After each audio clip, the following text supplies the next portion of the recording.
Hello. Today's episode number 98 of the Professor Slots podcast discusses using a player's card. Plus, in this episode, I'll be covering the current state of slot machine casino gambling in the great U.S. state of Oregon. Thank you for joining me for the Professor Slots podcast show. I'm John Friedel, and this is a podcast about slot machine casino gambling. It is where I provide knowledge, insights, and tools for helping you improve your slot machine gambling performance. In case you missed it, on my last episode, I went over how a neighboring state's gaming regulations may be a whole lot better than your home state's regs from a weekly live Q&A session on YouTube. Further, I reviewed Oregon slot machine casino gambling in 2020. I hope you enjoyed listening to my last episode as much as I enjoyed making it for you.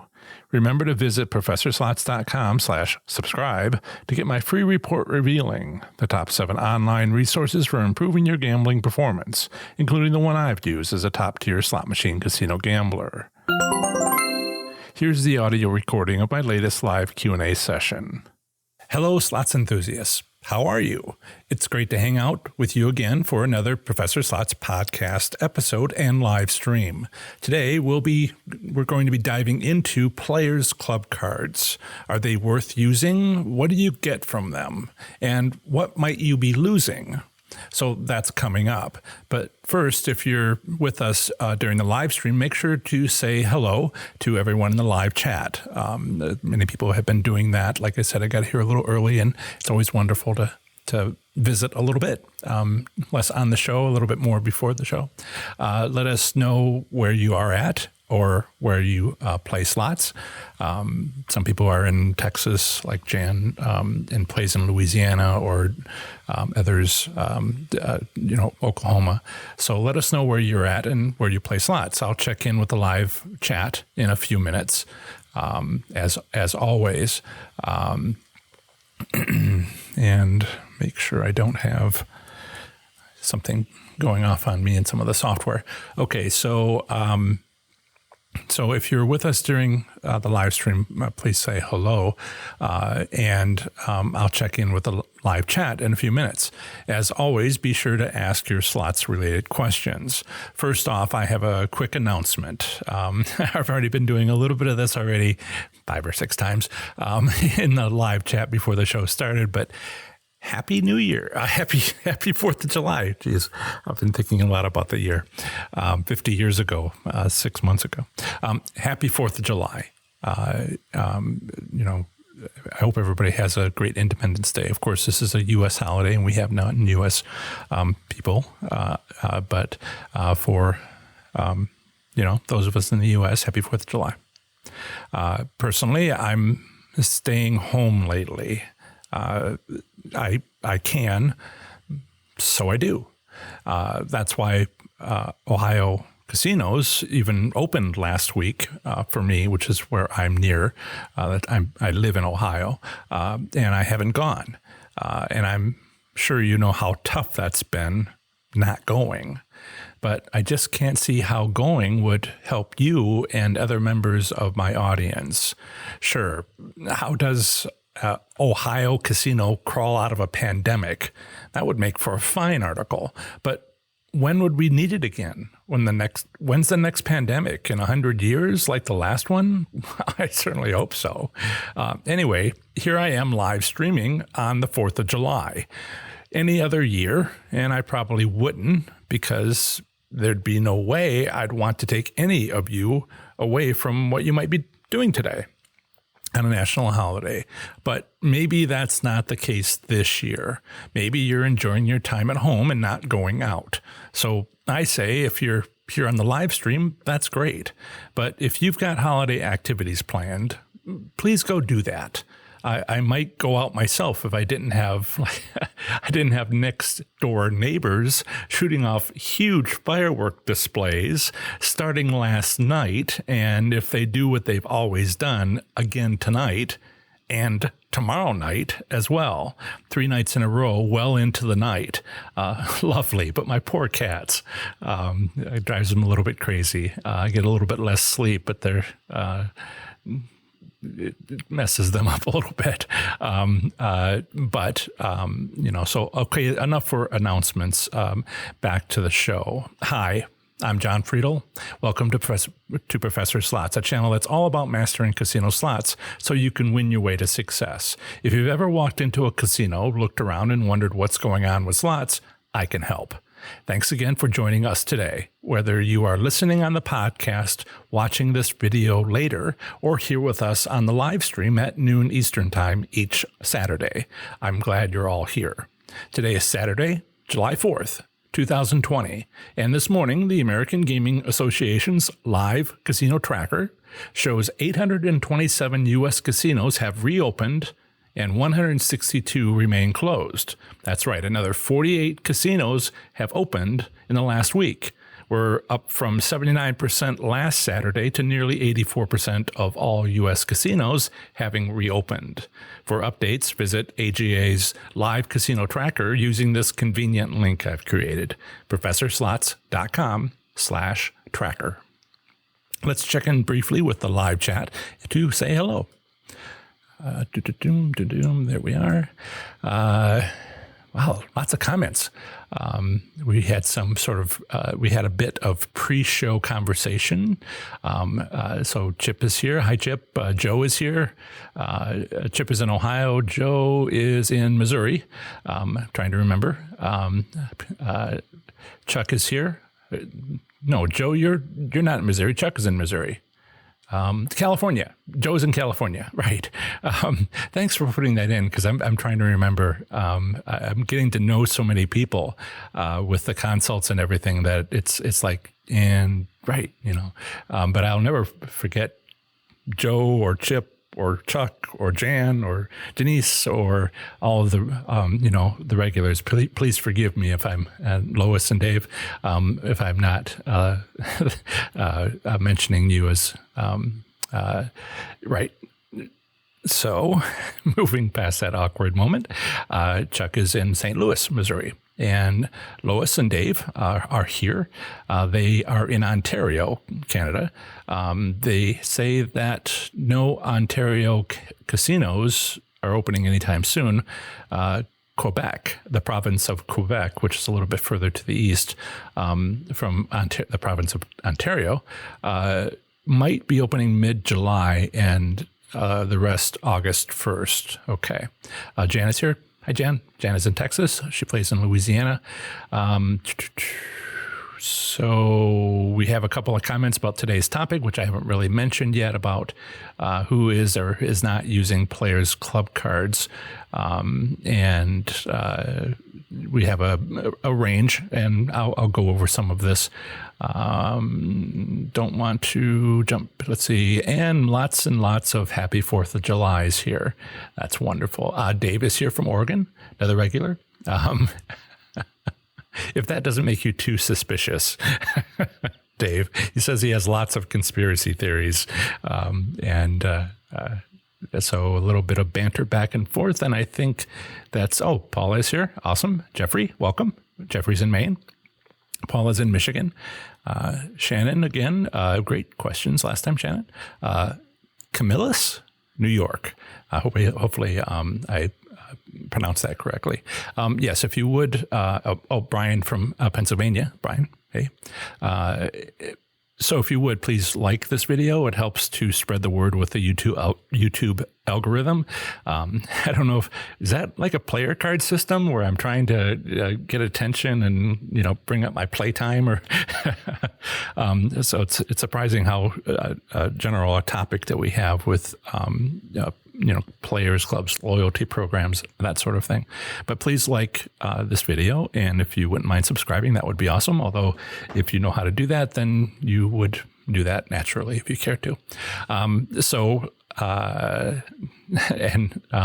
Hey, Mark. Yes, there are plenty of people who just listen, just watch, and that's perfectly fine. If you have questions, you can contact me. If you want to, raise a question on the live chat, that's fine too. Whatever, we have some private Facebook groups that you can find them, but you can't see into them. And I'll go through some of that. And there's ways to connect and find like-minded slots enthusiasts that are local to you. So I will wait a moment before pitching the free Facebook slots communities that I have put together and that are growing and growing and growing, and from which I'm getting questions and questions and questions, and all of which drives having this live stream. In case you are new to the program, new to the show, it's basically what I try to do here with this video is Q&As, and it might not be a question you have today in the live chat, but I'll take that and I'll put it together in a future live chat, particularly if Chip gives me one of the tough ones. And, in-depth question deserves an in-depth answer. And although we can certainly do the quick response if you need it. Just say so. Right. So we are here doing this. That was excellent. My intent with these live streams is to answer your slots related questions. Questions come to me from all over the place, like all the places where you might be hearing me speak now. If you're listening on the podcast, call 702-90-SLOTS and leave a voicemail. If you're on the live chat, put it in the live chat. If it's a long question, and this goes to you if you're watching the video recording later, just type it in as a comment below. Today's topic is Players Club cards. In my private Facebook group for Oklahoma slots enthusiasts, Amber asked the question recently, it was only a couple of days ago, to use or not to use? That is the question. Does anyone think they win less when they use their player's card in the machine? So that was the comment that she made. And my goodness, we got a lot of responses. So that's partly why I chose this topic again, sort of, for the live stream. I've covered this topic, this general topic of Players Club cards twice before, and I'll get into where you can find those, but not on this specific question. So Players Club cards, a big topic, and there are kind of like segments, sections, subsections. So we'll talk about one of them we haven't talked about before. So I think the only other post besides Amber's that got more comments was Mary asking, how much do you usually take to the casino? And that was, I don't know if it was, it's hard when you got a really busy private Facebook group to see which one had the most response when there's just been, it's been nearly a year, October, well, it's not nearly a year, like 3/4 of a year. And I think this might've been the second highest, comment. So with responses. So, some say, in those responses, some say that they've tried it both ways, using a card and not using a card, and they have not noticed a difference. Others say they don't use a card and feel like they win more without it. That's basically the two ends of the spectrum in responses. The in-between comments are interesting. Lots of good discussion going on. I'll mention now that if you haven't joined one or more of my private Facebook groups for slots enthusiasts in your state, then you're missing out.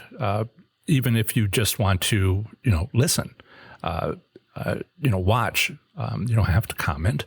I'll ask you what your favorite casino is. Yeah. When you press join, I have to approve it. And sometimes there's a hour-long delay, or if I'm, sleeping several hours. And 24 hours a day, some of these slots communities are going on. 2:00 in the morning, people are winning jackpots, putting up winning, pictures of the winning jackpot on their screen. And then people are asking, like, where are you at? How do I get there? And, other people are in line waiting to be, they got their phone in the pocket, they check in, and people are asking, hey, is there a line? If, I would say you're missing out if you haven't joined one of these groups. It's there for you.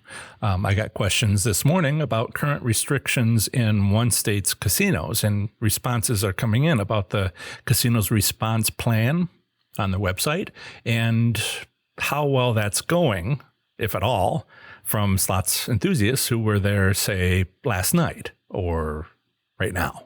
So otherwise, people are supposed to wear masks. Do they wear masks? Are they smoking? They're not supposed to smoke. Are they smoking? Well, and the line is this versus that. It's live. Or pretty darn close. What happened last night? sort of things as people post this morning. So, you can wait a week and come here live. And if you want something faster, jump in. Water's fine. And all the social distancing you could stand. So, otherwise you might want to know if there's a long line to get in. So ask. People in line are checking in on Facebook, and we'll let you know. To find a link to your state's local slots enthusiast group on Facebook, to which you would need a free Facebook account, and you can just work with Facebook to get that. Use this convenient link I've created, professorslots.com/FB, the letters FB. So professorslots.com/FB. Join us. Some comments that are coming in on the question, not how much money do I take to a casino per trip, but how much do I use a card or not? And some comments match my own experiences, which is that casino employees have told me some of these comments that I haven't mentioned, the in-between ones. They say, well, the casino employee says that it doesn't matter. And I have asked that question and gotten that answer from casino employees. They say using a card or not using a card doesn't matter.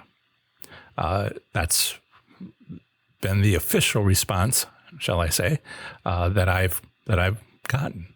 And other members confirm that they're always using their card, even when they've gotten larger jackpots, including $5,000 and $10,000 jackpots in one night with the card in. So again, it's this, great feedback. As I've said, it's a lively and fascinating discussion. That's why I'm talking about players' cards today. As it happens, players' cards are an important topic for slots enthusiasts. So I've written an article and recorded a podcast too about it, but have not yet made a YouTube video for it. The article is 7 Advantages of Players Clubs for Playing Slots. And the link to that article on my website, again, I haven't made a video just yet. The link to that article on my website is in the YouTube show notes, and I'll put it in as well in the podcast show notes as well. So the YouTube description and the podcast show notes. If you're looking for the prior podcasts, I talk about that article in episode number 16. And also I talk about things that article doesn't talk about. Tried to expand on it a little bit in episode 72, which back in episode 72, I was 25. What is that? Half a year ago, last Saturday of 2019, I was still meandering a bit, and that is hard to believe. I might be, once upon a time having meandered. Oh, wait, I'm meandering right now. But it used to be much worse. And so I meandered around this topic back at the end of 2019 for my last live stream of 2019. Neither of those past episodes dealt with this particular question, however. So I'm not yet repeating myself, even though the audience is much larger and wouldn't be repeating for them. So let me ask you, how do you feel about Players Club cards? Yay or nay? Yes or no? Comment below on YouTube. If you're watching this video later, call 702-90-SLOTS and leave a message. If you're on the podcast, or anyone really, and those of you in the live chat know what to do. I'd like to hear what you think. Some people can be very convinced. That using a player club card does matter to their winnings. When playing slots at a casino myself, how many times have I heard someone tell me that? Tell me that I'd win more if only I'd stop using my card. Lots of times. It's ironic, though. That's the only reason, the only reason these people were talking to me was because I was waiting for the slot attendant to show up, because my slot machine had locked up because I had a hand pay. I'd won. And they were telling me how to win, which is just irony. People, even then, were asking about, questioning what are my methods and how do you win? So near the beginning of one long session, quick story, near the beginning of one long session where I was playing the same slot machine while occasionally winning hand pays, while also cycling my bankroll endlessly, which, by the way, is my favorite type of winning slot machine. A nice couple talked with me early on while I was waiting for a slot attendant, and they shared sage advice about making sure I took my player's card out a lot. Not exactly the same thing as not using my player's card, but I wanted to talk about this because it's part of the realm of what we're talking about within the scope, I would say. So it's worth mentioning this approach since we're talking about cards. Anyway, a couple of hours later in that session, they came back and saw me waiting again for my latest hand pay. When they'd previously swung by a couple hours before that, they'd said, just take your player's club out card out, more and you'll win. So they saw me waiting at that same slot machine. They said, see, it works. You took your card out a lot, right? And I had to tell them that I had not. I didn't tell them they were wrong or anything like that. That would have been rude of me, since they looked crushed enough by my not following their suggestion from hours before. But it's also possible that we were both right. Okay, try to follow me here. It was not that many live streams ago that we talked about this a little bit, touched on it.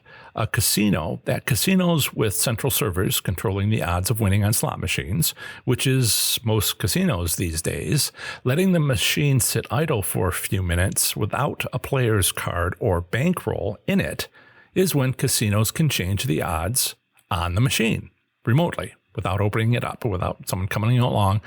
If it's idle in both of those ways, no card, no bankroll, no money in it, that's an opportunity for the casino, if they care to change the odds when that casino has central servers. And they all do, except a few of the riverboat casinos, because they can't run a lot of cables under the floor because it's not a floor, it's a hull. So for me, in the story I just told you about, I liked the odds of winning I was getting from that machine, right? I was getting hand pays, the occasional hand pay, and I was cycling my bankroll.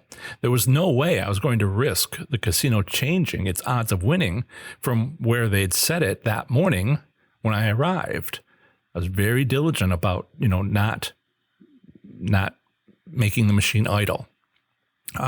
So sure, I could have removed my card, but if my bankroll happened to get to zero at some point, I was always doing things with vouchers. Like, for instance, in Ohio, there's a $3,000 limit. And if you win a $10,000, it's possible to not spend all your money and still have your bankroll in the machine go to zero. Anyway, trying to stay on track here. There was no ways I was going to risk those odds that I had when I had arrived. So I could have removed the card and I could have removed the bankroll, but I couldn't. I'd have to be careful about not doing both. And it gets to be, when you're at a casino sitting at a single slot machine, wearing out the chair for 8 hours, for 10 hours, and you're wondering, well, I don't want to drink too much fluids, but I have to have some because I don't want to go to the restroom, but yet I want to stay and I want to, not let my blood sugars get too low. When you start getting into the 8, 10, 12-hour marathon sessions, and not that that's actually a long time. I haven't tried to play through the night before. I've wished I could, but bodily needs, the buffet was right there. There's things I've gotten better at. So, so all those things could have happened after hours of play. I could have done that, but I didn't want to risk my hand pays. I didn't want to risk my cycling bankrolls. And so for me, no. But for them, Well, for them, maybe that's what they needed. Let's say you're walking around the casino playing the occasional slot machine. Why wouldn't you take your player's club card out a lot on a single slot machine? Maybe giving the casino the opportunity to reset its odds on that machine would improve your gambling performance, right? Maybe that would turn that slot machine into a winning machine. My concern, though, is that they'd risk losing those better odds if they kept pulling the card out. Still, it's not a bad approach. It's certainly better than sitting at a slot machine. It's certainly better than sitting at a slot machine with your card firmly placed in the player's club interface while you sit there and continue to lose money. That sounds like a winning slots tip. It's kind of a what to do if you're not winning, so try this sort of tip. Let's switch over to the live chat and see what questions they might have. I've seen a lot of scrolling going by, but I haven't had a chance to read it. Oh, yes, I think this might be, it's a holiday, and I've got more comments in the live chat than I've yet seen. And what, let's see, we started this quite a few number of episodes ago. I guess it was November. Yeah, 3/4 of a year now. So I think the last thing I did was say hello to Mark. And so we'll start up from there quickly to see if there's anything relevant to this. Yeah, that's something I haven't. So Brian mentions that you can put your card into the machine, into the interface slot, and you can have a connection to your account, and then it could go red. Right, the LED lights around the interface could go red. You lost your connection, and that's something to watch for. I would say that it's just sort of like machines. There's vibrations, and you lose the connection to the magnetic strip. That's how electronic devices work. And I certainly have, I don't want to be too out there, but pain helps you remember. I have a memory of having that happen to me where my card did connect, and then it didn't connect, and I didn't notice. So now I occasionally look over. And the reason why it was so painful was it was one of those bankroll cycling days where I, would have gone up a tier level, depending on which tier level. There were times when I was doing like 40,000 points, in a session, one of these marathon things. And you got to keep an eye on that if you lose that connection. But Brian was saying he had his card in the machine, was hitting a bonus, then it disconnected and quit hitting when I put it in again. That sounds a bit like, see, there's details here that I sometimes think about. Is it just the card being out? Was there a minute when there was no money in the machine, Brian? Are you certain you did have money in the machine the whole time? Because my current working theory, based on the technology, how the technology works, and what I've seen and opinions I've gotten from others, that seems to be the 2-point connection of not having either of those for a minute. And then the casino can choose to change the odds. And since I force, and this is another slot tip, since I force casinos to leave the machine at the odds of winning that I like by coming in the morning on days where I've mapped out good odds of winning on a particular slot machine in the morning, well, hours before it gets busy. And then I very carefully keep playing that machine without pulling out the player's card, without pulling out the money.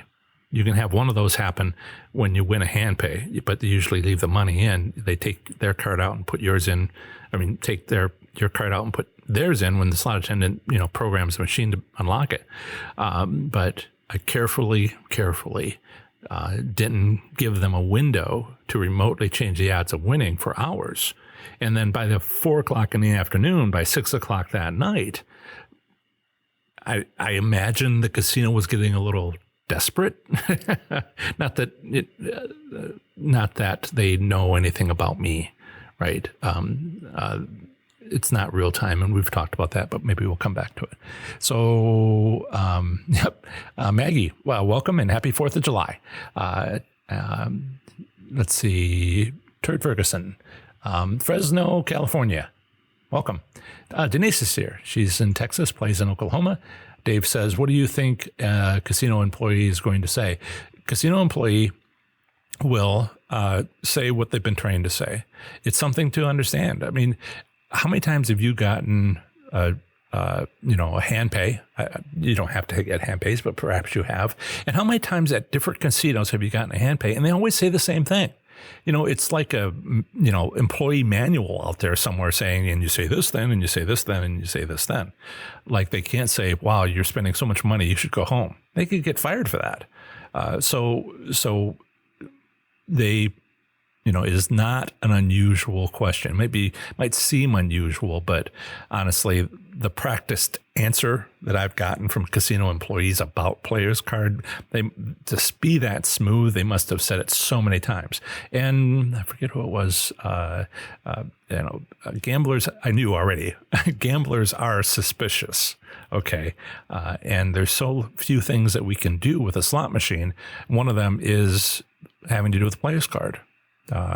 Right. Otherwise, we got some buttons and that's about it. That's the controls that we have. I mean, the other one that I'm trying to help people understand that's more important than all of this is when to sit down and push the button. That's vitally important.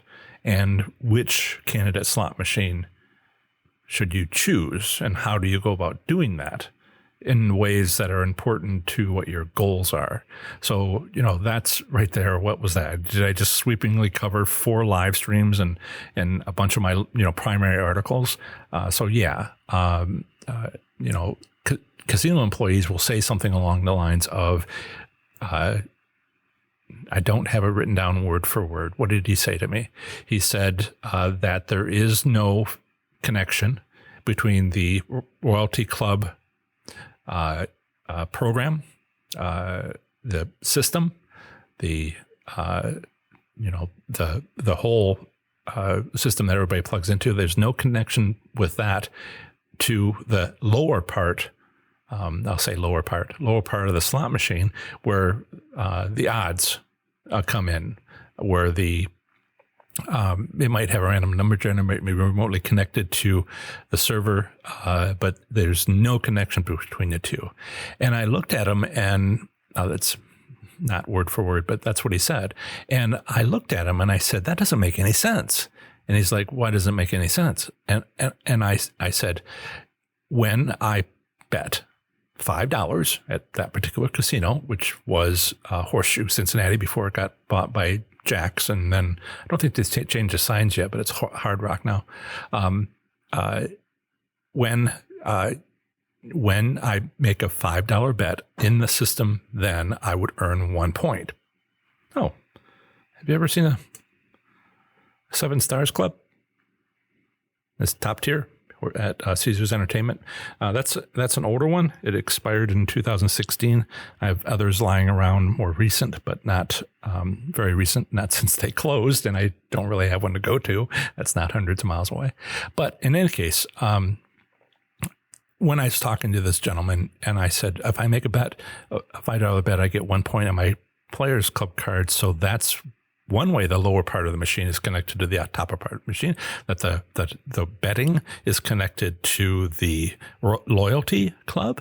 And I'm like, there's at least that much of a connection. So what he said didn't make it, my suspicions were raised. And then I'm naturally suspicious, and I have, I'll go a little further. It's not that I'm suspicious. I'm going to put a little spin on that. I'm going to say that I have trust issues. Okay. That's that. I have trust issues.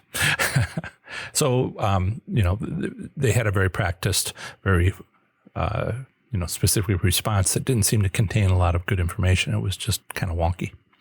So ever since then, I've been thinking about this.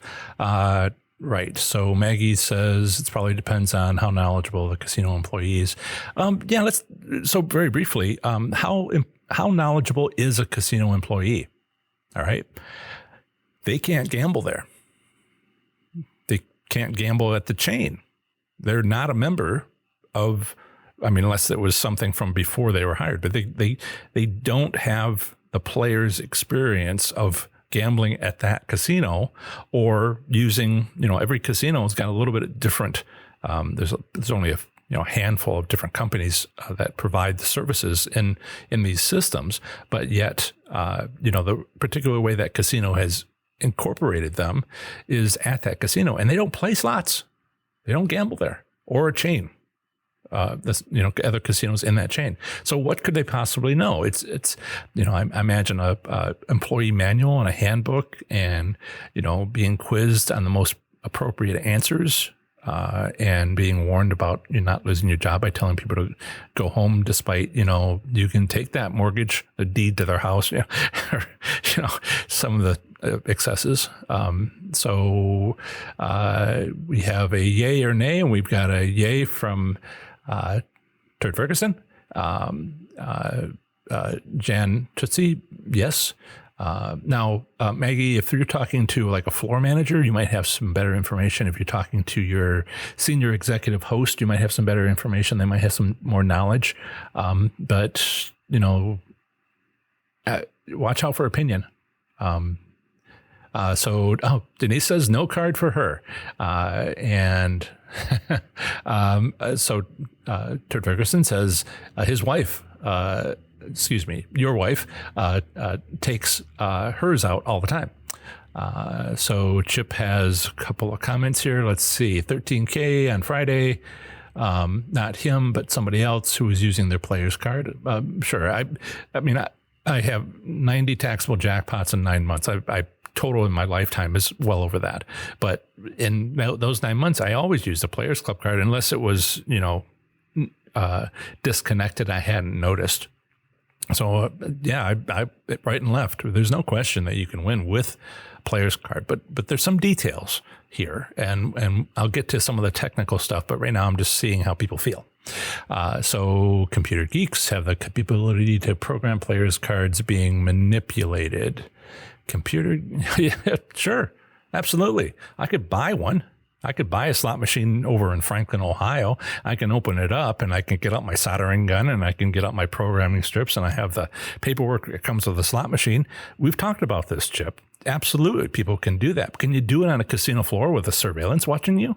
Could you pop it open, without the alarm going off? Yeah. We've talked about that, Chip, and I just question their ability to do that. What's the word I want to say here? In a clandestine, I'm not pronouncing that correctly, in a subtle way, so they aren't detected, right? Because it's made by humans, we can track it. Absolutely, firm believer in that. That's what I'm doing, right? Only I'm not cracking open the slot machine. I'm figuring out casino practices. Absolutely. Right. So Michael says TV casino ads have in Denver shown people coming to play and hugging their machines. Does that help? People ask me what my favorite slot machine and it's is, and I've always said it's Wheel of Fortune, but it's not that I play Wheel of Fortune. There's just one Wheel of Fortune. It is now gone.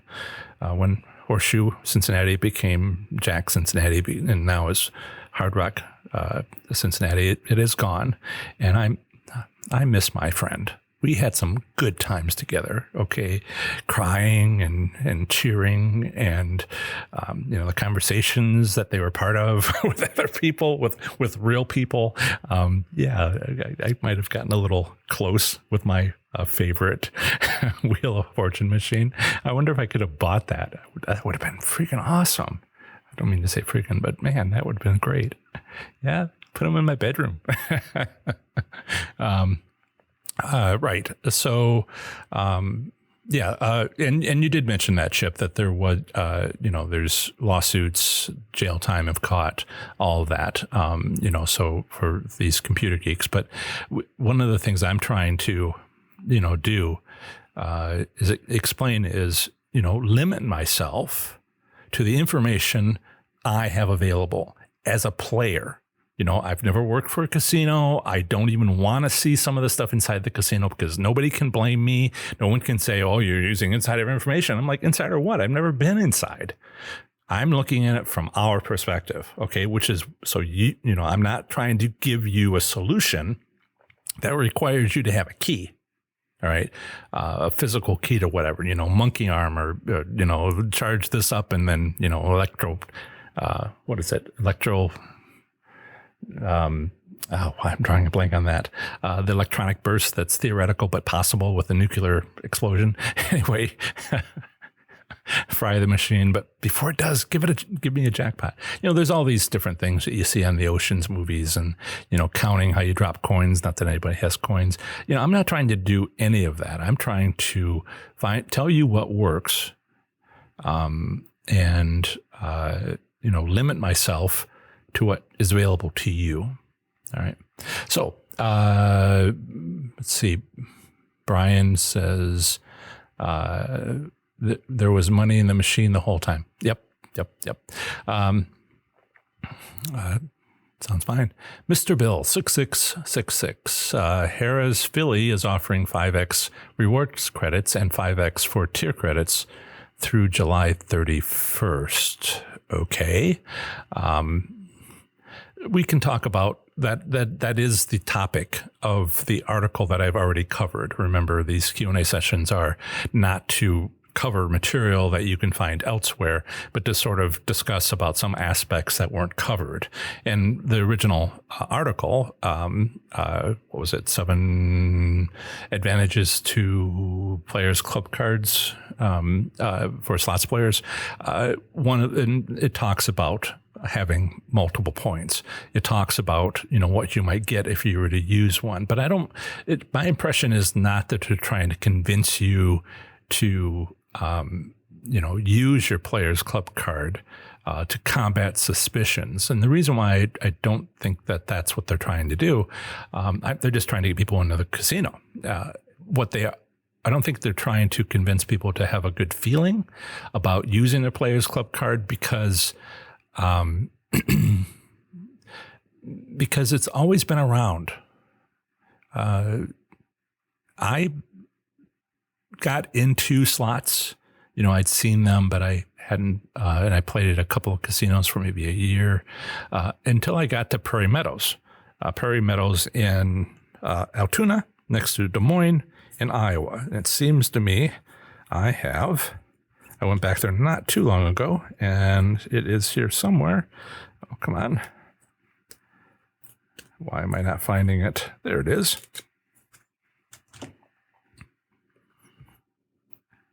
Prairie Gold Rewards for Prairie Meadows Racetrack and Casino, and in just a little bit east of Des Moines, Iowa. And when I was there, in 2004, I was winning. Hey, look, when I was there in 2004, I was living in Iowa, going to graduate school. And this is when I first started having my experiences playing slots. And I found a winning machine near the bar that was giving out hand pays, a dollar machine, 5 credit, 5 times play. And every hour gave out a hand pay. And that first day, I went home with, that first weekend, I went home with, what was it, about $10,000. It's all plotted and tabulated in my book, exactly what time and what machine and where and all the details. And there's even an article on it as well. But I didn't use a player's card. I didn't even know there really was one. I had a vague notion maybe you could sign up for something. I didn't really know what it was. So I never found out exactly what that week-long experience of, was it 13 hand pays in that 6 days, and I only went like 4 of them, but several times a day, because I couldn't believe what was happening. And just, winning $1,000 and making a little hash mark on my palm, or $100, or, I didn't even try to put down the $25, and my hand was just covered in hash marks after like 4 hours. And I'm like, I was just playing, $5 bets, $1 credit, $1 denomination, 5 credits, max max bet, and I just covered my hand in winnings. And when I think about the amount of bankroll cycling that I did and number of points I would have on any Players Club card, well, there's two reasons for that. One, I was pretty ignorant about how things worked at the time, and it's taken a bit of trial and error and other things to get where I am now. But there was also an attitude. The other thing was there was an attitude. Okay, I'm not going to use a Players Club card. Remember 2004? Did I didn't bring my. There's a grocery store called Kroger in this part of the country. There's in Midwest Hy-Vee. I know there's VG's is popular. Grocery store loyalty cards where you scan it and you get deals when you get your groceries. Even back then in 2004, well, I shouldn't say even. Back then in 2004, people were very suspicious of that. Just, non-casino goers and casino goers, they had to eat too. But sometimes not at the buffet.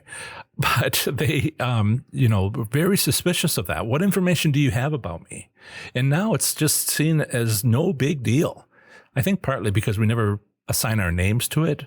Right. We never give our social security card, put our social security number down like we do on these in order to be able to get a hand pay.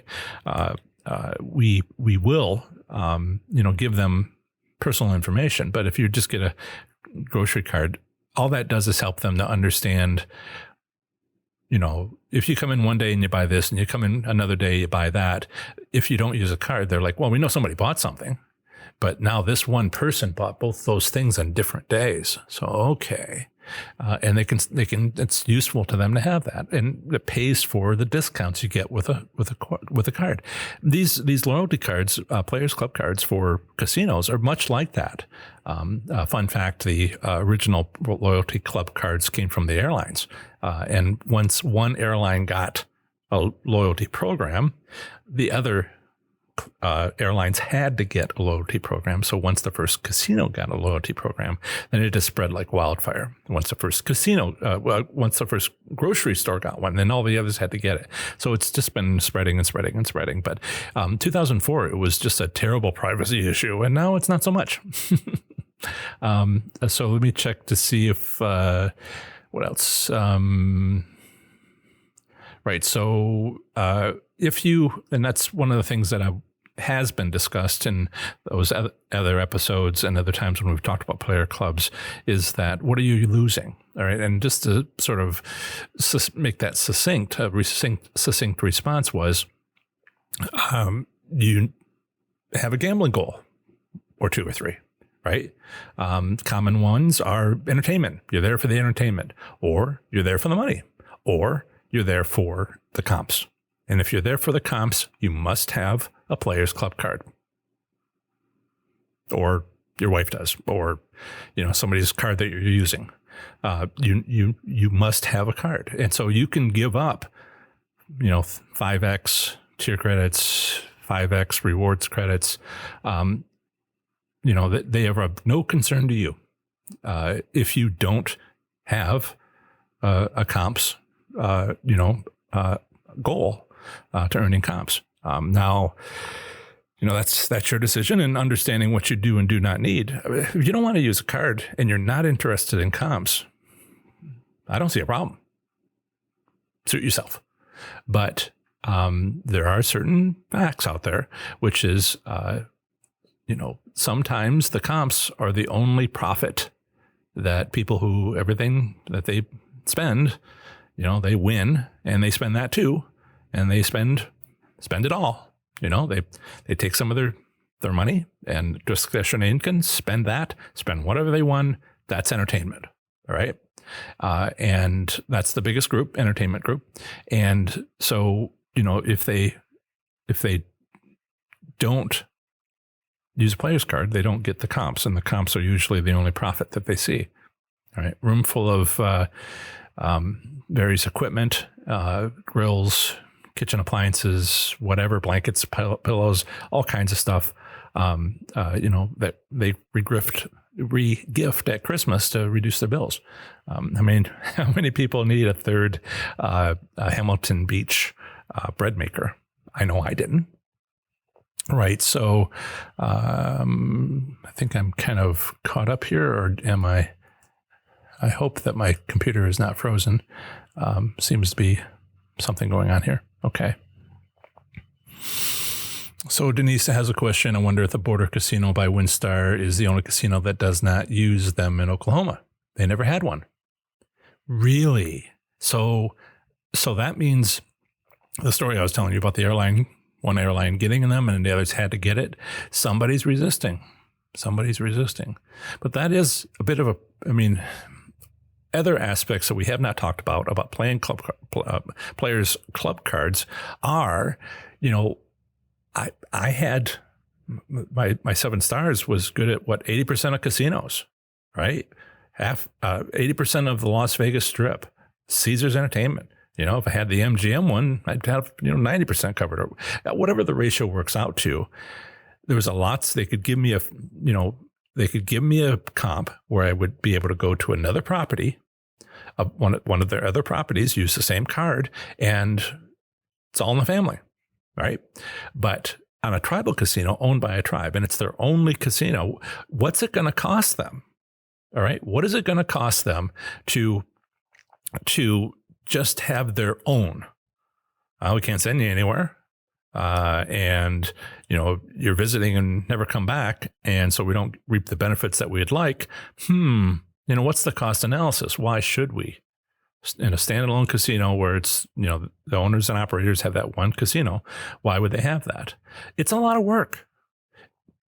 That's another thing I haven't talked about. Having a players club program is a lot of work. Belterra Park was independent. Well, there was Belterra Resort in Indiana, but Belterra Park, which was the racetrack with slot machines in Cincinnati, it was just the two of those. Oh, we can send you to the resort, and the resort could send you to us, the racetrack, and that was about it because it was just Belterra. But now they're owned by Boyd Gaming.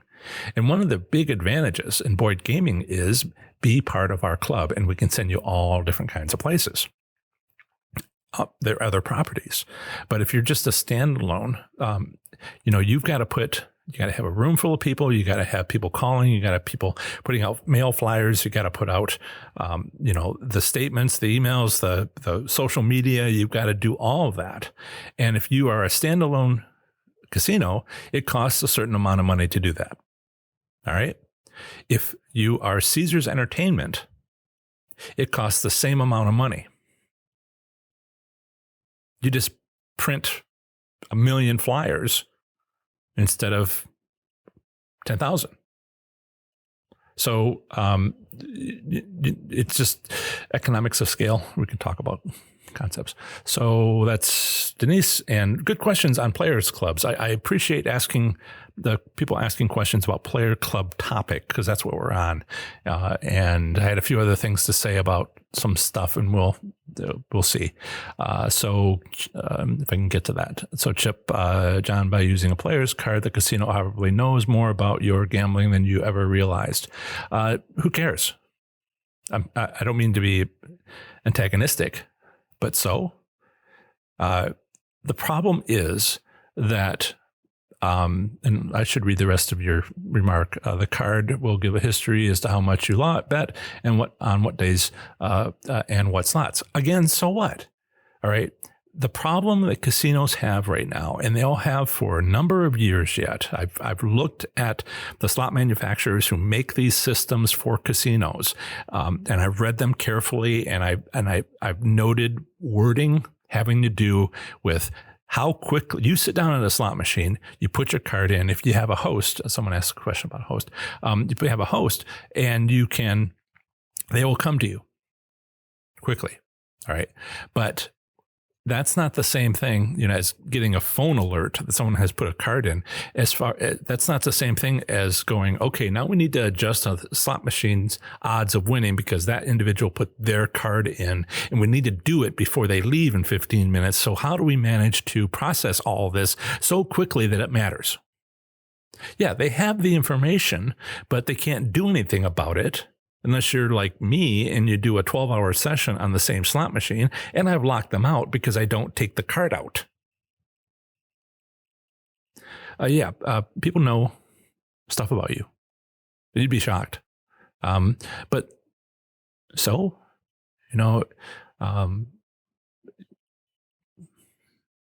anyway, I hope that kind of makes sense. There's, we both, I happen to know Chip and I both enjoy physics.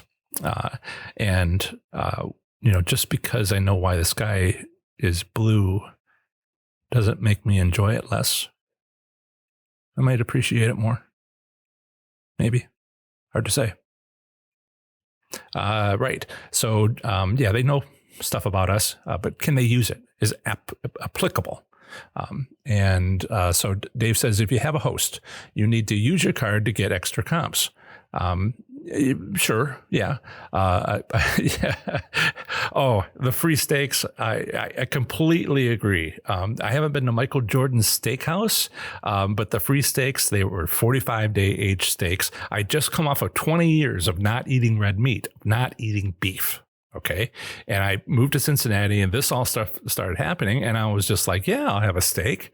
And then about I think it was like 50 steaks later, each one like $75 or $100 each, all of them free.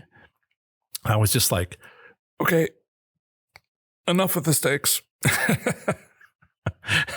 Yeah, but it's been a little while and I'm kind of getting like, it's just in the T-bone. My sister had it.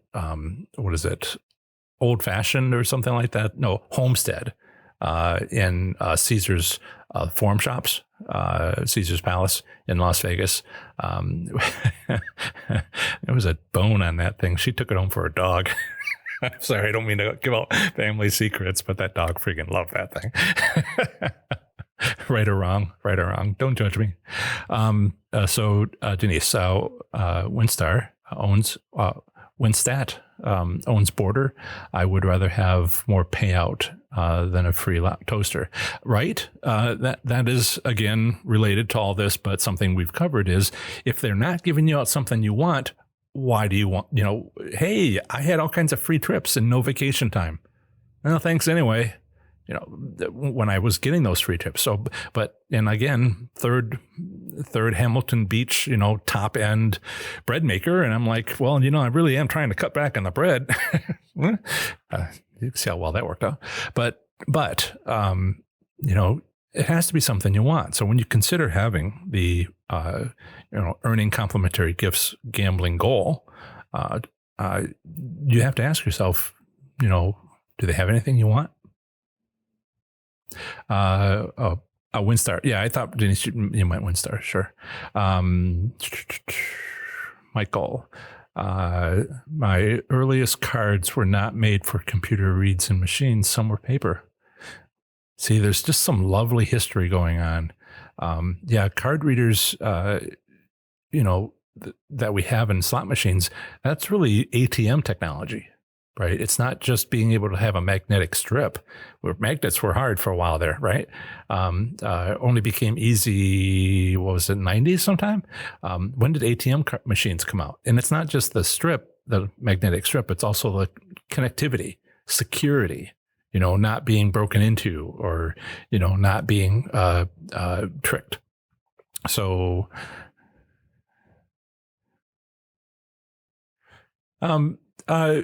yes. Thank you, Chip. That's a fine rebuttal.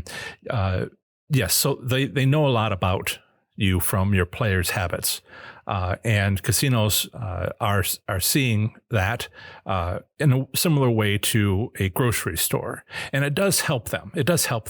And that's all to the good, right? But from a player's point of view, it's a little esoteric to say, well, maybe I'll have more of my favorite slot machines because I play them a lot. And how do they know it's being played a lot? Well, there's the money that the machine registers that's been put in and paid out. But there's also the player's club card about, some of the stuff that happens on the money end is maybe more useful than what individuals might do. Yeah, the statistics. statistics to help to understand the market in player appeal. Certainly slot manufacturers, which are not the casinos, are all over that. They just love that. And I think in order to share that information, it has to be stripped, it has to be sanitized, it has to have your personal information removed. There's articles out there, not articles, gaming regulations out there about privacy and maintaining it, but they can strip all that out and just say this machine, individual one, individual, did this range of behavior. And we, statistically, you can show a lot of statistics, as I'm sure you'll agree. They can make, casinos can make money by giving that information, selling that information to the slot machine manufacturers. But that's kind of like, their side of the business and what they're doing. And I'm trying to make it from the point of view of, although, I could change the business over to helping slot machine manufacturers. They would certainly want to pay me $50,000 to help on what, this project or that project. So Brian says, one time when I was losing, I put a card in another casino and left. Does anybody else use the little stringy things to attach their card? I didn't move around. I never moved around much when I went in a casino, although kind of lately when I do the reviews, I do a little of that. And I'm just like, well, it's going to be in there for like 8 hours. I don't need to be attached to it. So did someone use I don't know emojis as well as I should have. Someone use an interesting emoji. So let me check to see if my notes have anything else. So there's another answer, which is not as interesting, I think. I think it's interesting, but it's not really getting a lot of response from people, which is, what's the law? What's the gaming regulations? What's the, and it's a little unclear, to say the least, written by lawyers, meant to be argued in court. And so when I've looked at some of the regulations, the only thing I want to point out is that there's three sets of regulations. Okay. Class 3 games have their own set of regulations. Those are games of chance. Those are Las Vegas style, as they sometimes call them. Those are, written very specifically and in deep detail, the gaming regulations. Now the bingo style Class 2 games, the games of skill, the competition-based gaming machines, often based on bingo, those have less thorough gaming regulations, and the Class 3 machines can easily cover this sort of topic, and you have to look for the wording on game testing, and it has to be able to pass the independent laboratory testing and all that. And that's why I have some confidence Class 3 games don't have anything to do with this connection between Players Club and the betting. But Class 2, there's no rules preventing it. Very few rules preventing it. And there's only one other, the third group, which is even less rules, which is the gaming machines we're starting to see called HHR, historic horse racing, and it's not even slots. Okay, it looks like a slot machine, but it's based on pari-mutuel wagering regulations, horse racing, dog racing, other types of pari-mutuel win, place, or show type betting. And, how does that even work with cards on electronic gaming machines? Very recent technology, and I don't think the pari-mutuel laws have caught up with HHR gaming machines. So the people in Kentucky that I've been talking to, let's see if I can find it very quickly, which would be, Red Mile, and let's see, Derby City, where they have these HHR gaming machines. They're seeing some very odd behavior with the players' cards, and it's not subtle. So I just look to the gaming regulations and say, Class 3, I don't see how they could possibly get through that. And if it's illegal, they won't do it because there's too much at risk with their gambling license. No. Class 2, maybe, depending how the written comeback is written, I'm not sure. And then HR gaming, we're seeing some violations. But if it's not against the law, then is it? So again, I want to make sure everybody, please, watch my videos. I'm having a whole bunch more coming out very shortly, and hopefully my videos will help you improve your slots gambling performance. It would help if you watched them. Have fun, be safe, make good choices. Bye. Happy 4th of July. Bye. Remember to visit ProfessorSlots.com/subscribe to get my free report revealing the top 7 online resources for improving your gambling performance, including the one I've used as a top-tier slot machine casino gambler. This is the second segment of the show on slot machine casino gambling. Here I provide a brief overview of the current state of gambling in a U.S. state, territory, or the federal district, emphasizing by far anything of interest to slot machine casino gamblers.